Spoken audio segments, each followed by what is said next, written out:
Hello friends, आज के इस वीडियो में हम देखने जा रहे हैं वेक्टर्स से रिलेटेड एक बहुत ही बढ़िया क्वेश्चन।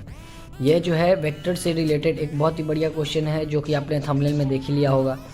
ये वेक्टर्स से रिलेटेड एक ऐसा क्वेश्चन है जो कि आपको किसी भी बुक में नहीं मिलेगा।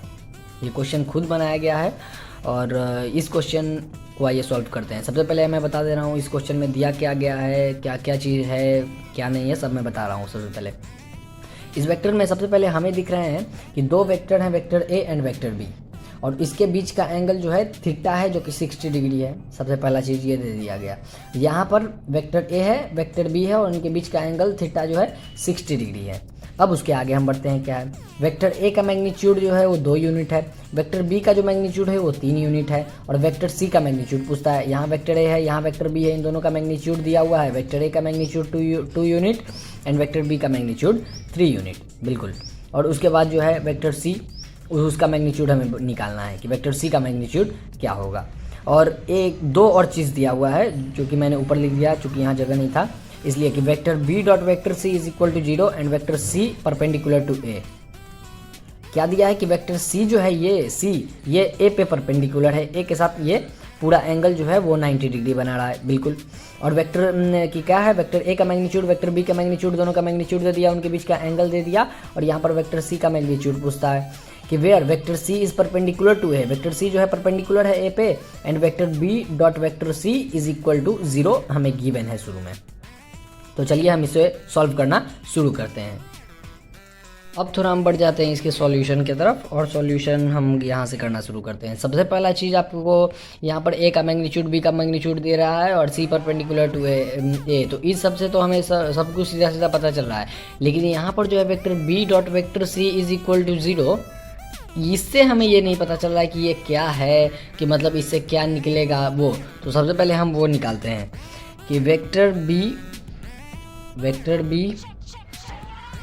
Dot vector C is equal to 0, जो कि अक्सर मतलब अधिकतर बच्चे जो कि याद कर लेते हैं, वो जो कि सही चीज़ है कि दो वेक्टर्स का जब डॉट प्रोडक्ट 0 हो तो वे दोनों एक दूसरे पर परपेंडिकुलर होंगे। ये अक्सर बच्चों को याद होता है या नहीं याद, तो मैं अभी बताता हूँ कि यहाँ पर बी सी और कॉस, और मान लेते हैं कि बी और सी के बीच का एंगल अल्फ़ा है, तो cos alpha is equal to 0। तो यहाँ पर cos alpha is equal to 0 हो जाएगा क्योंकि बी सी नीचे आया, फिर ये 0, और उसके बाद alpha is equal to 90 degree हो जाएगा। अब यहाँ पर अल्फ़ा 90 डिग्री यानी वेक्टर बी और वेक्टर सी के बीच का एंगल 90 डिग्री है। बस यहीं से हमें सब चीज़ निकलना शुरू हो जाएगा। यहाँ पे जब आप देखें कि शुरू में दिया हुआ है कि वेक्टर सी और वेक्टर ए के बीच का एंगल 90 डिग्री है, और इससे जब कंक्लूजन से हमें क्या निकला कि vector B and vector C के बीच का भी एंगल 90 डिग्री है। जी हाँ, यहाँ से यहाँ तक ये 90 डिग्री है, और फिर यहाँ से यहाँ तक पूरा यदि करें हम तो वो भी 90 डिग्री है। अब कितने छात्र कहेंगे कि ये तो छोटा होना चाहिए, ये तो बड़ा होना चाहिए। ये 3D स्पेस में है, ये जो सी है ये इस प्रकार से है, इस प्रकार से ये खड़ा है, इसलिए ये 3D स्पेस है। तो इसलिए 3 डायमेंशनल है ये कि ये स्पेस में है, तो इसलिए यहाँ पे भी 90, यहाँ पे भी 90।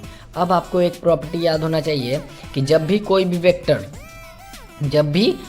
वेक्टर किसी भी दो वेक्टर पर परपेंडिकुलर हो तब उसके लिए एक रिलेशन आपके दिमाग में होना चाहिए। क्या, यहाँ पर हम लिख देते हैं कि हेंस वेक्टर बी परपेंडिकुलर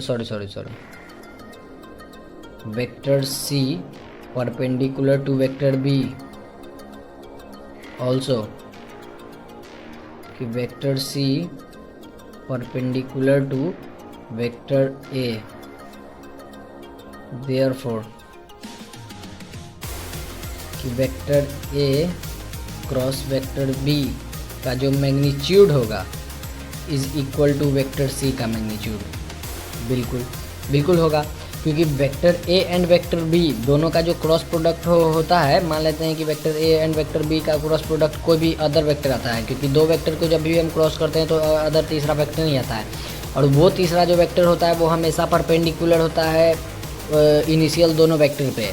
तो इसलिए vector A cross vector B is equal to vector C लिखना बिल्कुल सही है, क्योंकि वेक्टर सी जो है ए पे परपेंडिकुलर है, वेक्टर सी बी पे भी परपेंडिकुलर है। यहाँ हम जस्ट उल्टा चल रहे हैं। पहले आपसे ये सीखते होंगे कि vector A cross vector B बराबर वेक्टर सी यदि निकलता है तो वेक्टर ए और वेक्टर बी दोनों पर वेक्टर सी परपेंडिकुलर होगा। लेकिन यहाँ पर पहले से दिया गया है कि वेक्टर सी परपेंडिकुलर है ए पे, और लास्ट में हमने निकाल दिया कि वेक्टर सी परपेंडिकुलर है बी पे। तब तो वेक्टर सी दोनों पे परपेंडिकुलर होगा, vector C perpendicular to B, vector C perpendicular to A. तो देयरफॉर हम ये लिख सकते हैं कि vector A cross vector B is equal to vector C. बिल्कुल, तो इसका मैग्नीट्यूड इसके बराबर होगा। तो अब हम इसका मैग्नीट्यूड लिखते हैं कि vector A into vector B into sine theta is equal to vector C का मैग्नीट्यूड हम सी सीधा लिखते हैं। तो सी इज इक्वल टू क्या होगा, ए बी साइन थीटा। ए का हमें मैग्नीट्यूड दिया हुआ है 2, बी का मैग्नीट्यूड हमें दिया हुआ है 3, और साइन थीटा का वैल्यू दिया हुआ है 60 डिग्री। तो sine 60 degree is equal to 2 into 3 into sine 60 degree कितना होता है, साइन 60 डिग्री √3/2 यानी 2 कट गया। तो यहाँ पर 3√3 यूनिट आएगा वेक्टर सी का मैग्नीट्यूड। सबसे पहले हमने क्या किया कि क्वेश्चन सबसे पहले ये दिया हुआ है कि vector B dot vector C is equal to 0। इससे सबसे पहले क्या कंक्लूजन निकलेगा हमें वो सबसे पहले निकालना है। इससे सबसे पहले कंक्लूजन एक निकलता है कि मतलब इससे कंक्लूजन हमने क्या लिखाना कि वेक्टर सी जो होगा वो परपेंडिकुलर होगा बी पे, और एक चीज़ शुरू में ही दे दिया गया है कि वेक्टर सी परपेंडिकुलर है ए पे। तो वेक्टर सी जब ए पे भी परपेंडिकुलर होगा बी पे भी परपेंडिकुलर होगा, तो ये आप बिल्कुल सहमत होना चाहिए, आपको ये पता होना चाहिए शुरू में ही कि vector A cross vector B करेंगे तब वेक्टर सी के वो बराबर हो जाएगा। तो इसलिए हमने यहाँ पर किया कि therefore vector A cross vector B is equal to vector C के बराबर, और वेक्टर ए और वेक्टर बी दोनों का मैग्नीट्यूड और बीच का एंगल दिया हुआ है। तो इसलिए ए बी साइन थीटा का बराबर हम सी लिख देंगे दोनों का, क्योंकि मैग्नीट्यूड बराबर होगा। डायरेक्शन भले ही दोनों का बराबर हो ना हो, लेकिन मैग्नीट्यूड दोनों का बराबर होगा।